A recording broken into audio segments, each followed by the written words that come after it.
Welcome to the ReUp Men's Podcast with Tim Brown. I'm Brandon Porter. Thanks for joining us. ReUp is here to help men be the man God designed them to be. And in this episode, we're going to talk about a brand new resource from ReUp. It's something that we've been talking about for quite a while, but it's in a new form, and we believe it's going to be extremely helpful to you. And so, Tim, let's start right there. Just congratulations to you and thank you for your work. We're talking about the brand new Man Journey book. Yeah, when I wrote my first book back in 2021, I'm a guy that never really liked to read. So the fact that the Lord would ask me to write a book, which is kind of mind-boggling, felt like that's what He was wanting me to do again. So I was excited about it, and we've had the Man Journey model out now for not just about a year, and Mm-hmm. that churches are using, and the studies and all that. But this book is kind of uh, taking all that information and kind of bringing it together in 160 something pages. Obviously, the studies elaborate on a lot more of the man journey, but really wanted to get the message out there, maybe in front of guys that aren't guys that would normally get involved in a group and in a study. So, what's one of the ways we could get those truths out there? Well, that was obviously in a book format, and so it's on Amazon now, and so you can go on there and find it. It'll be available publicly in a lot of other ways. Actually, the week of September 8th is supposedly the official launch, for lack of a better term. But yeah, excited about it. Labor of love, and had some folks help me along the way because it was up to me. It would never gotten done. So yeah, I'm excited about having it out there and see what the Lord wants to do with it. Yeah, it definitely takes a team to get a project like this through the finish line. And so we hope it'll be a help to people. We hope that men will find it and will read it and will share it with others as well. And so we're going to take the next few episodes of the podcast and we're going to talk our way through the book. We're not going to read the book to you necessarily. We're going to just sort of think through some of the big concepts that happen in the book. And Tim, probably a lot of guys are like us as we think that way. The very first place we have to start is by wondering what a biblical man is. And we tend to just go off assuming that we know the answers to life's questions. Just before we came together to record this podcast, I had a man looking at the air conditioning unit at our house, and he was talking to me about what he thought was wrong with it. And I just sort of subconsciously agreed with him and said, yeah, I think that's probably what it was too. And when those words came out of my mouth, I thought that's such a silly statement because I have never gone to HVAC school. I mean, I have no idea all of the dynamics of how that unit works, but yet I'm going to agree with him just like I'm an expert. You ever have that experience where you tend to assume that you know how something works when you may not know how it works? Absolutely. Yeah,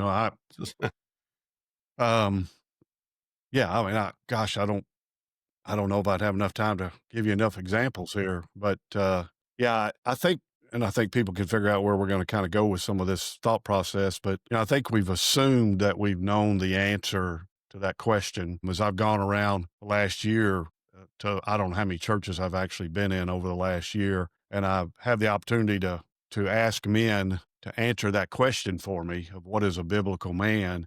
Mm-hmm. I'm just stunned at the number of men that just go, huh? They pause, they can't really, and guys, these men have been in church 20, 30 years of their life or more. And, and what I'm finding is most of these men just assumed they knew the answer. Mm-hmm. But we're finding that number one, they weren't being asked that question, or they were avoiding being put in situations to be asked that question, but they just assumed that they knew the answer. And what we're finding now is a lot of guys going, wow, man, I don't really know how I would answer that question if somebody came up and asked me. So, one thing Bob taught me years ago, and it's weird this week, today, 11 years ago, yesterday is when the Lord called Bob home, and just crazy that's been that long. But, one of the things that he really zeroed in on before he passed away was, Tim, we just got to quit assuming things. We got to quit assuming young men know how to do certain things. We got to quit assuming that older men know the answers to certain questions. And we got to quit assuming that just because somebody says they follow Jesus, we got to quit assuming that they know who they really are in Christ, and all those things that sometimes we just don't really think about. That, well, wait a minute, I'm not sure I really do know the answer to that. I just act like I do because it's just assumed. Mhm. So, but yeah, and there's a lot of danger in that. I think obviously the enemy takes that and does a lot of things with it. Tim, let's just start right there with some of those wrong assumptions. And so what are some of the things that you've heard that when you hear that, maybe it sounds good and you've heard it before, but it is not what the Bible defines a man to be? Yeah, I think so. When I say guys are struggling with the answer, most guys have an answer. When you just give them a little time to think about it, they start pulling. I say it this way: they start pulling things out of the air Mhm. that they've heard other people say or whatever. And when I say these, you're going to go, "Well, I don't see anything wrong with that answer." Well, I don't either, really. Um, but there is a problem with it when you really think about it. So, but the answer always goes to a lot of the same things. He's a man that leads his home. You could go to Psalm 1 and pull, he's got meditates on the word, the old strong and courageous over in Joshua. He loves his wife as Christ loved the church. He trains his kids up in the ways of the Lord. He's a man of prayer. He shares the gospel. Assumptions, those answers, none of those are wrong, really. But when you really think about it, though, is that really a foundation for an Mhm. answer, or is that Mhm. or those results of the foundation? Well, it's actually results of the foundation, and so I always go to John 8:32, where it says, if you know the truth will set you free. And it never says if you know how to do these things, that those things and that performance will set you free. So I guess the best way to answer that is the wrong assumptions of who a biblical man is we've just assumed that it's got something to do with activity, with performance and doing Yeah. things. Yeah. And I'm saying it this way. Unfortunately, that kind of answer has actually become a problem for us. Yeah. Yeah, and so that's I was gonna sort of chase that then. That really sets a man up to fail, doesn't it? I mean, if your standing before God rests solely on you and on the activity that you pursue and accomplish day in and day out, none of us are perfect, and we all know that. We all are gonna fail and fall short, and so how could we not eventually fail in being that biblical man that God's called us to be? Yeah, what the bottom line is performance. If we tell guys that the answer to that question is performance and trying to meet a certain standard. So, I mean, what is loving your wife as Christ loved the church? Well, that's you're trying to create a standard. What's the standard? Well, the way Christ loved the church. Well, I say it this way. I don't know why when that was put in scripture that they didn't put LOL after it, Mhm. because that's impossible for us to Mm. do. I mean, we cannot do it. Only he can, because it says, as Christ loved the church. And so you're automatically setting a guy up for failure when you tell him that's the answer, because that there's no way he can actually do that in his own power. So I say it this way: our assumptions, our answer, what we think a biblical man is, and the way we've been answering that question has actually been setting guys up for failure, because they're going to fail. As you just said, nobody's perfect. But one of the key points to that is failure is guaranteed. I mean, you're going to fail, but the enemy then takes failure and causes you to check out of the game. And because he gets you to believe that your failure is who you are, or your failure disqualifies you from being a biblical man or making disciples, investing in others, whatever. I mean, he starts to play those games with you. So again, that's not setting guys up to fu-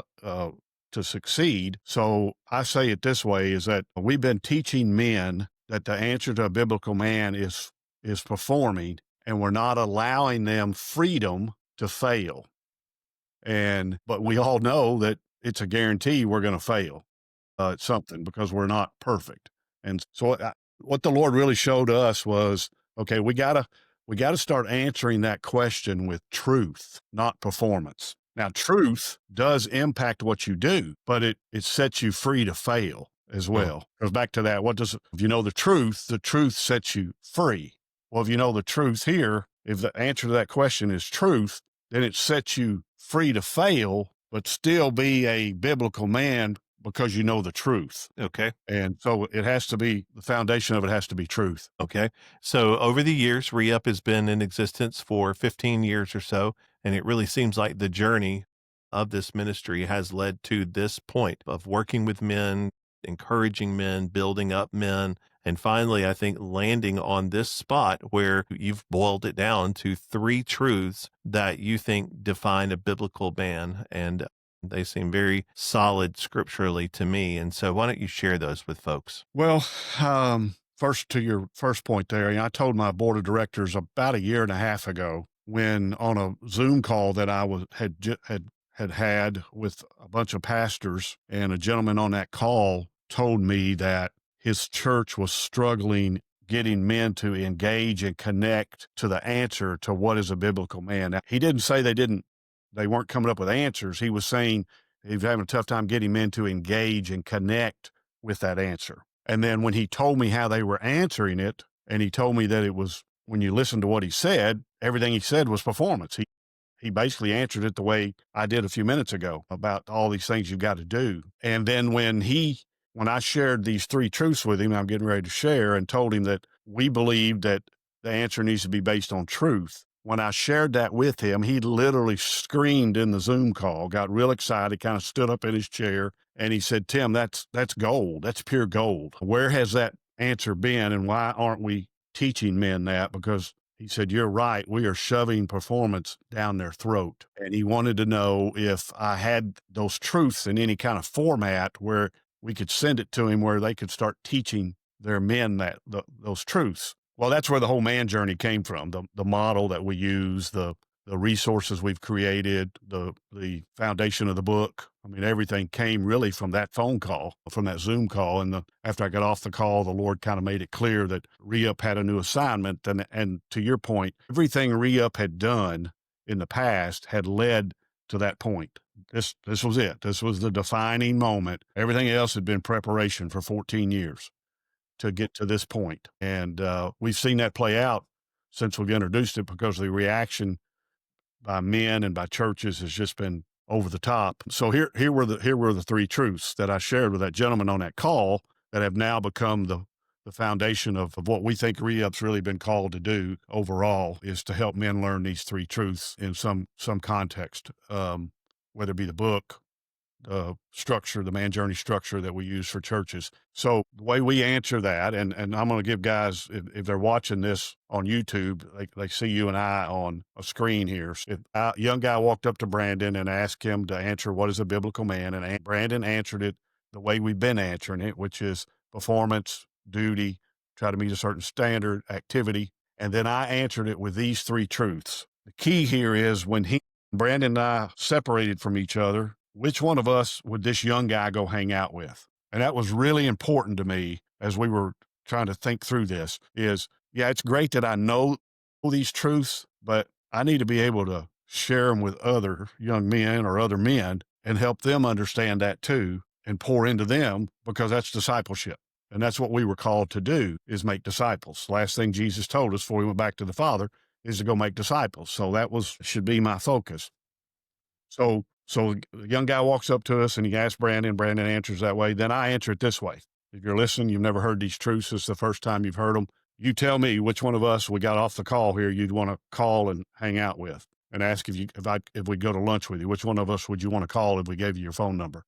And it is, a biblical man understands three truths. That's what a biblical man is. First off, a biblical man understands he's truly a child of God, his identity, and that what he does is not who he is, but who he is has a huge impact on what he does if he really knows who he is. Identity is the foundation of everything. It's Satan's number one ploy, always has been, is to get us to doubt who we are. And so that's got to be the core of a biblical man. That's got to be the pillar. That's got to be the wet concrete that you stand in and let it dry around your feet. So it's there. You're firmly rooted in that. And so that's the first truth. And then that leads to the second truth once you understand your identity. And the second truth we believe of a biblical man is a biblical man understands how to live by the life of another that's inside of him Jesus. Most men are out here trying to rest from from work.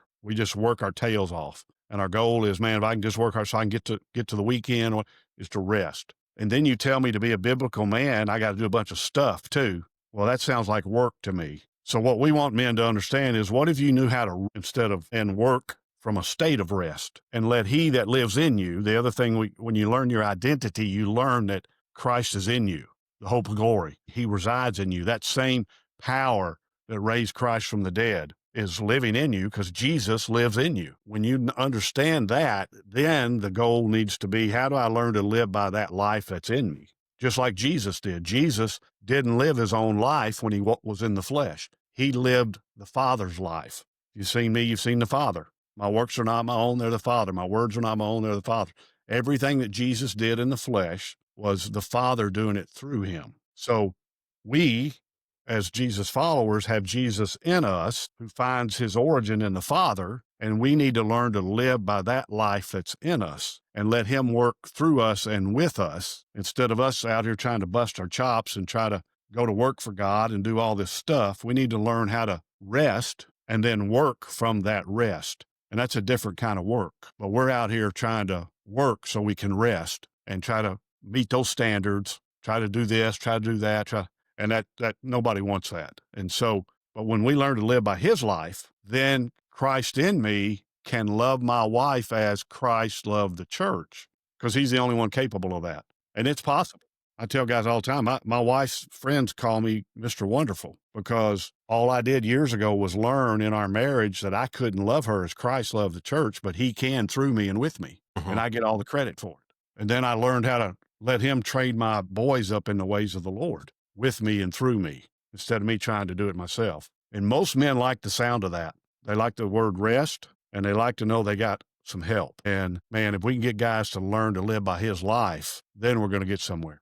And then that leads automatically, we think, to the third truth. Once you understand you're a child of God, your identity, and you learn to live by the life of another that's in you, Jesus, the third truth is, now you can view life from God's perspective. So you look at everything in your life from the moment you wake up in the morning till you go to bed that night. Everything that comes at you during the day, you can look at it through his eyes. It's like getting a new set of glasses. And you can look at things now because it's him doing it through you and with you, and be able to pick out what's true and what's not true in this postmodern world, where there's supposed to be no such thing as truth, which is not true. You can figure out, you can look at things and go, that's right and that's wrong. Because, we live in a world today where wrong has become right and right has become wrong. Mm-hmm. Now you can look at things and go, I don't care what the other 50 people say. That's wrong. Mm-hmm. And then you can view everything in your life, like your money, your job, everything you do, from his perspective. And it just totally changes. And then those three truths do impact what you do. But you can get a divorce, unfortunately, and still be a biblical man, because it's based on truth. It's not based on the failure of your marriage. You can have a kid, unfortunately, maybe go astray, and you can still be a biblical man because you know those truths, which is what defines you, and you just had a kid make some bad decisions. And I truly believe a lot of men, most men, are not making disciples because they think a biblical man is something they've got to do, and they failed at something, and they just don't think they have anything to offer. So again, the truth sets you free. If the answer is based on truth, it sets you free. So again, if you and I separated, Brandon, after answering that question, and we gave our phone number to that young man, who's he most likely going to call and want to hang out with? Mm-hmm. Well, we believe he's going to call me, because I gave him an answer that wasn't performance. It was truth. It gives him hope. He doesn't necessarily understand it fully, but he's willing to go hang out with me and let the Lord teach him along the way. Do you find that guys are hesitant because they have been taught for so long that to be a godly man is performance based? That maybe this, I don't know, maybe it almost sounds too good to be true. I mean, you're talking about rest, and you're talking about the power coming through you, from Christ through you, rather than just kind of pulling yourself up by your bootstraps. And so for so long, we have been taught a performance-based Christianity. Even though we may not use those words, we do tend to fall back into checking those boxes, and that's how I know God is happy with me. Yeah, I mean, hesitant is a great word. I would even throw in the word fearful. I think men are Mhm. fearful Yeah. because they don't want anybody to know their failures. And I think men fear failure and people knowing their failures. And if you believe the answer is performance, you failed somewhere. I guarantee you've done something that Mhm. didn't meet up to that standard. And so I think hesitancy comes from failure. Probably, I think that's one of the reasons we're hesitant and we're fearful. We don't want to put ourselves in a situation where these two young men might find out I failed at something because again we've believed that what we do is who we are. And if I failed, I don't want them to know that. Now that your failure is just your failure. I mean, that it just happened. A truth is something. I mean, people will forget a failure. I mean, we live in a society where at some point in time, there's enough time between something happening, they forget about it. But a truth, man, a truth, it stands the test of time. I mean, and so again, if you help a young man understand a truth that you've learned and that you're standing on, it'll last a long time. And whatever you did wrong, a truth will always to me, a truth always X's out a failure. So I think we've got to use the word fearful when we talk about hesitant too. I think that plays into it so much because the enemy has taught us that we should fear failing, and then we should really fear people knowing about our failures. And so what are some first steps? So for the man who's listening, this is the first time he's heard these truths of the man journey. It's really resonated with him, and he wants the hope. He wants the freedom that you're talking about. What are some first steps there for that man? Well, you got to be you got to be maybe step out of some fear and say, hey man, whether it's I mean, if you want to, just buy the book. I'm not trying to promote sales, but buy the book. You can find it on Amazon right now. It's even in an ebook form. If you don't that it'll be in an audio book form. I mean it. So again, I'm not trying to promote sales of the book. I mean, I'm not against you buying it. That would be a step. Another would be click on our ReUp Men site and just follow the process there and let us know.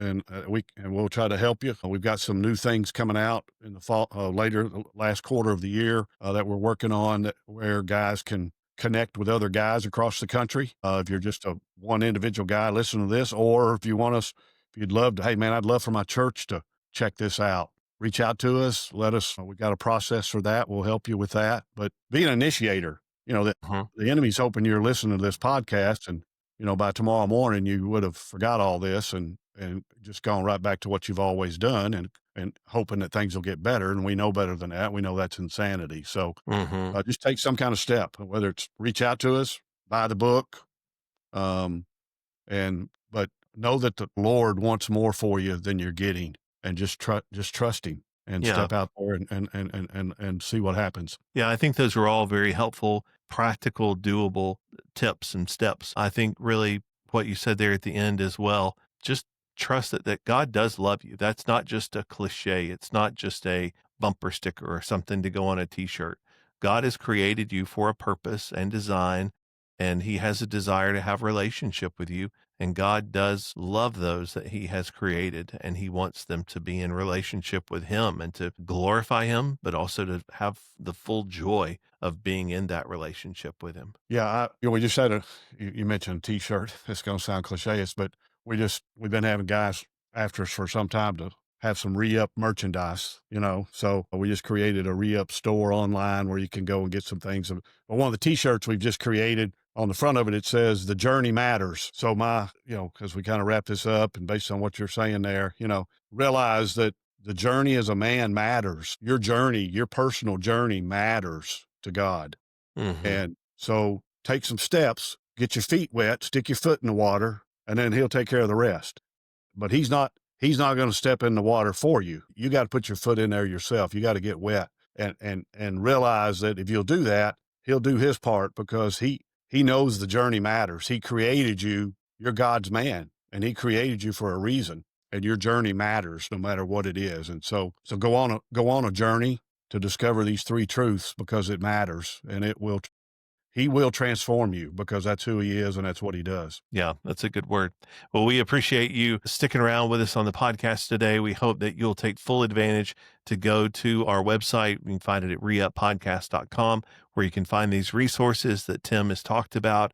Certainly, you can learn more about the man journey there as well. If this is your first time listening, make sure to subscribe and make sure to share it with other folks as well.